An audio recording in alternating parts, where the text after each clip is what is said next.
Oh my god, monkey. This music is so intense. You know, something I was thinking about this earlier today is what I was literally just thinking of how much I love the art style of Katamari and WarioWare and stuff like that, and how this is like game concept art, or it's just game art. But if you say game art, you would probably not think of those things, right? You could call it game art, right? Because it's such a varied field. But I almost feel like it needs like its own term or something. Just like, I guess you could just call it fun art, comedy art, fun, exciting, delightful art. It's the name of the art style. Oh my god, that monkey is insane. But I vibe with that so much. But I'm like, I kind of wish I just had, you know, forever ago, when I was getting into like video game concept art, I was like, I'm gonna be a video game concept artist. And I wish I had really just like, I don't know, stuck to my guns about like, oh, I want to be doing something that looks influenced by Nintendo. But at some point, I just got it into my brain of like, no, that would never work out. I can't do that because, I don't know, that's not what the video game industry looks like. And I never, I don't know, thought about indie games or anything like that because I was like, I gotta aim big. I like the GameCube era art. It's, yeah, me too. Like I've been looking actually at a lot of like 3D models and stuff lately because I have been more curious about like, getting into 3D modeling, and it would be totally like viable to just be like, I just want to make something that looks like 64 era, and that's it. Like there's nothing wrong with that. If I was like, I'm getting into pixel art, and that's it, that would be fine. But I guess there's a part of me that is like, no, if you do 3D, it's gotta be fully 3D or whatever. Something like that. You gotta learn all the 3D, which definitely would be good to learn. But I think it's more important to just follow what you like. Like, I feel the same way about art in general nowadays, I guess, actually. Which is like, I remember early on, like, it was common advice of like, don't just draw portraits. Right? And that genuinely is good advice. Like, you should not only draw portraits. If you draw the full body and whatnot, it's like you would learn more about how to draw a portrait as a result of being able to draw a full body, even if you only want to draw portraits. But also, if you only want to draw portraits of people, like, why not? Just do it. Like, if you genuinely only care about portraits, and it's completely, like, fine to only care about them, I feel, then you should just embrace that and have that be your thing. Like, I disagree. I don't know, it's kind of weird, because it feels like art advice that could be, like, misconstrued in a way. I don't even know how to say that word. But I feel like if you only want to draw one thing, then you should totally embrace it. You should not see it necessarily as a limitation. It's a place to start, possibly. Same with pixel art, same with 64 era art. I'm gonna open up Blender. I'm deciding now. I need to do that. I need to do something 64 era. Even if it's just like, I don't know, I think this is something, oh, right, of like, it can be really intimidating to learn a new software. Like, even if it's something like Clip Studio Paint, it can feel intimidating because you're so used to like Photoshop.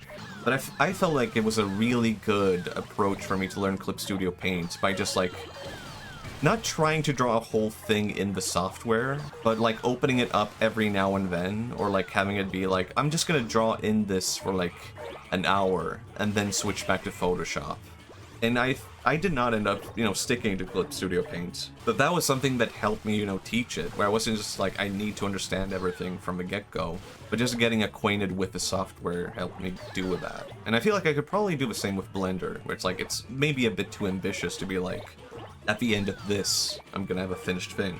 But if I open up Blender for 1 hour a day, I would be able to get acquainted with the software. Oh my god, cameras. I know, people make a lot of rules for making art. It's okay, you don't have to have Miyazaki attitude. Yeah. Like, I feel like, I don't know, very early on I got into, like, video game concept art, and I listened to a lot of, like, people with weird opinions and podcasts, and people were like, you gotta do this, you gotta do it tough. Yeah, I would also like to make something low poly. I feel like I would vibe very well with that. And I guess from that, I mean, it's part of, like, I can't only blame it on other people, right? because I was the one who listened to that stuff. So it was also a mental attitude of myself where it was like, I need to do it the tough way where it doesn't matter. And I feel like now that is such a silly way to look at things. That like, oh, if I ignore this, then I'm not giving it my all. It's like, actually, you don't need to give it your all. It's funny enough. Like, you might actually be better off not giving it your all. It's kind of like, this is also going to sound like really bad exercise advice, right? But like, a lot of people go to the gym, and they imagine like, if I go to the gym, then I need to give it my all, and I should be like sore and aching at the end of it, and I should wake up the next day and be in pain, and that's how I know I had a good session at the gym. But actually, that's like a really bad way of approaching the gym, because for one, you're probably not gonna want to go back if you're always just like, I'm in pain, I went to the gym and it sucks, I exhausted myself. Like, you can actually go to the gym or exercise and just do it casually, and like, you don't even have to wear yourself out. And you would get like more out of that at times, because it's like, you'd probably end up going back to the gym, for one, and you would end up exercising more than if you hadn't, or if you just exhausted yourself every now and then. Anyway, that's one way of looking at it, I guess. What was I talking about? What was my point? I had a friend that felt like that too. If they ever donated to a place, it wasn't a very high amount, they shouldn't even donate. Yeah, I definitely get caught, even now I get caught up with that as well, right? Like, where I'm like, oh, what's the point? And it kind of is like something you have to like, train yourself to mentally get out of. Like, people often think of it in terms of like, once I have learned something, then it's there forever, or something like that. But often it's a thing that you have to like continually repeat to learn in different ways. Like, that's how people often approach like drawing anatomy and stuff as well, right?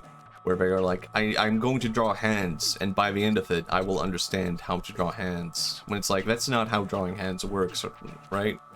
Like, by the act of you drawing hands, you will start to see like new ways of drawing hands that you couldn't see before, and that you could not possibly have imagined from your lack of experience drawing hands.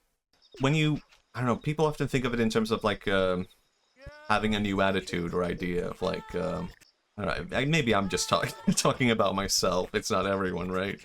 People often come up with one idea where they're like, yes, I get it now, I should be more happy. But you're only thinking about how to be happy in one way. You haven't fully like thought about how to apply being happy in different ways.